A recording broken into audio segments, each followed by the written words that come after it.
Assalamualaikum warahmatullahi wabarakatuh. Alhamdulillahirabbil alamin wa bihi nasta'inu ala umurid dunya waddin wassalatu wassalamu ala asrafil anbiya'i wal mursalin wa ala alihi wa sahbihi ajma'in.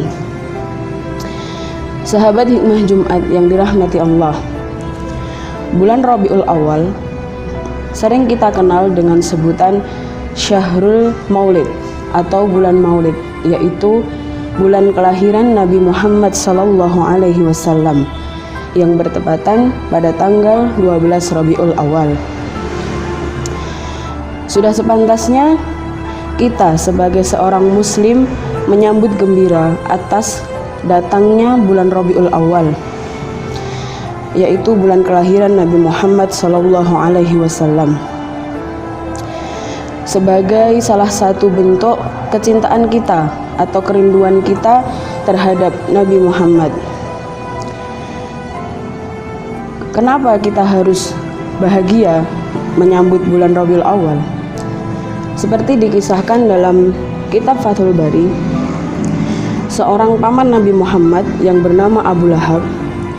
Beliau adalah paman yang sangat menentang dakwah Nabi. Tetapi setiap hari Senin beliau diringankan siksanya oleh Allah, karena ketika Nabi Muhammad lahir, beliau sangat menyambut dengan bahagia, menyambut gembira atas kelahiran Nabi Muhammad SAW. Dari situ bisa kita ambil pelajaran bahwa kelahiran Nabi Muhammad membawa manfaat yang sangat besar terhadap banyak orang, termasuk orang kafir itu sendiri. Lantas, apa yang bisa kita isi di bulan Rabiul Awal ini?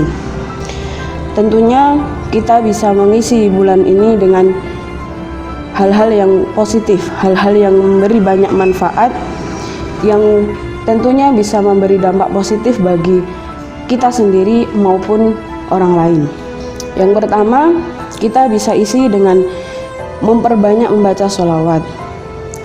Tentunya setiap hari kita sudah sering membaca sholawat, namun di bulan kelahiran Nabi ini kita bisa menambahnya atau memperbanyak lagi bacaan sholawat kita sebagai salah satu bentuk kecintaan kita dan kebahagiaan kita atas kelahiran Nabi Muhammad SAW.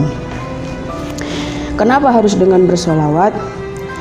Dalam Al-Quran surat Al-Ahzab ayat 56 yang berbunyi, Innallaha wa malaikatahu yusalluna 'alan nabi ya ayyuhalladzina amanu sallu 'alaihi wa sallimu taslima, yang artinya sesungguhnya Allah dan malaikat bersolawat untuk Nabi.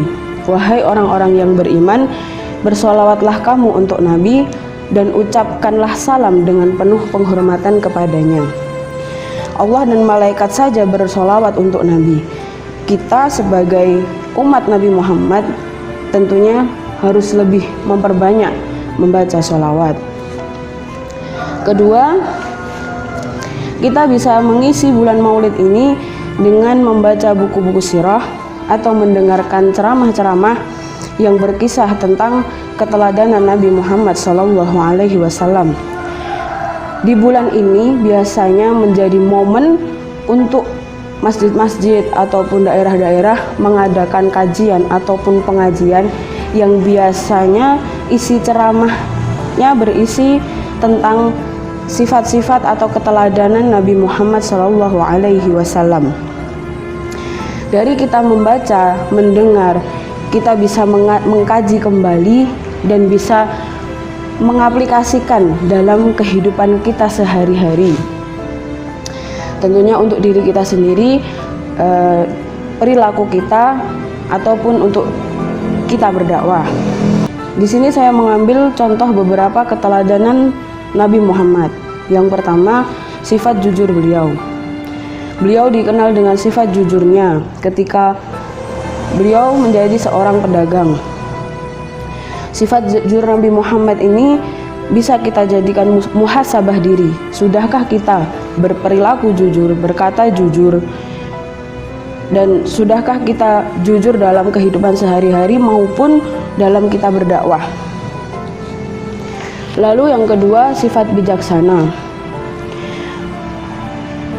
Seperti dalam peristiwa pemindahan Hajar Aswad, di situ terjadi banyak pendapat, banyak pro, banyak kontra, yang akhirnya ditengahi oleh Nabi Muhammad. Dari sifat bijaksana itu kita juga bisa introspeksi diri. Sudahkah kita bijaksana dalam kita memecahkan suatu masalah? Ataupun sekarang ini kita hidup di zaman digital, sudahkah kita bijaksana dalam menggunakan media sosial? Yang ketiga yaitu sifat ketabahan beliau. Ketabahan beliau dalam berdakwah. Beliau berdakwah tentunya tidak mulus, tidak dengan mudah. Banyak rintangan, banyak cacian ataupun hujatan. Bahkan bukan hanya dari kaum kafir Quraisy, tapi juga dari paman-pamannya sendiri yang menentang dakwah beliau. Tetapi beliau menghadapi hujatan dan cacian dengan tabah, tanpa marah ataupun membalas, sehingga orang-orang yang membencinya berakhir menjadi orang-orang yang mencintainya. Tentunya itu hanya sedikit dari sifat Nabi Muhammad yang kita bisa teladani. Masih banyak lagi sifat-sifat ataupun teladan Nabi Muhammad yang bisa kita gali, bisa kita jadikan introspeksi diri untuk kehidupan kita ataupun untuk kita dalam berdakwah. Nabi Muhammad diutus oleh Allah di muka bumi ini sebagai rahmat semesta alam yang membawa kedamaian. Dalam surat Al-Anbiya ayat 107, "Wa ma arsalnaka illa rahmatan lil alamin." Kami tidak mengutus engkau melainkan sebagai rahmat semesta alam. Ayat ini bisa menjadi pedoman kita dalam berdakwah. Ketika kita berdakwah, berarti kita meneruskan risalah-risalah Nabi, menjadi penerus Nabi dalam syiar agama. Apalagi di zaman sekarang ini, ketika kita mensyiarkan agama, tentunya banyak sekali pro dan banyak sekali kontra. Apalagi di media sosial. Ketika kita berdakwah di media sosial, tentunya banyak yang setuju dan banyak yang tidak setuju. Dan di situ biasanya menimbulkan perbedaan yang akhirnya membuat orang saling menghujat, saling mencaci, saling menyalahkan, padahal hanya melihat potongan-potongan dari dakwah kita. Mari kita jadikan bulan Maulid ini sebagai momentum kita dalam menumbuhkan kembali semangat dakwah kita, sehingga kita dapat berdakwah dengan jujur, dengan bijaksana, dan dengan tabah. Menjadikan dakwah kita seperti dakwah Nabi Muhammad, yaitu dakwah yang membawa kedamaian, bukan dakwah yang membawa perpecahan. Sekian dari kami, banyak salah mohon maaf. Wallahul muwaffiq ila aqwamit thoriq. Wassalamualaikum warahmatullahi wabarakatuh.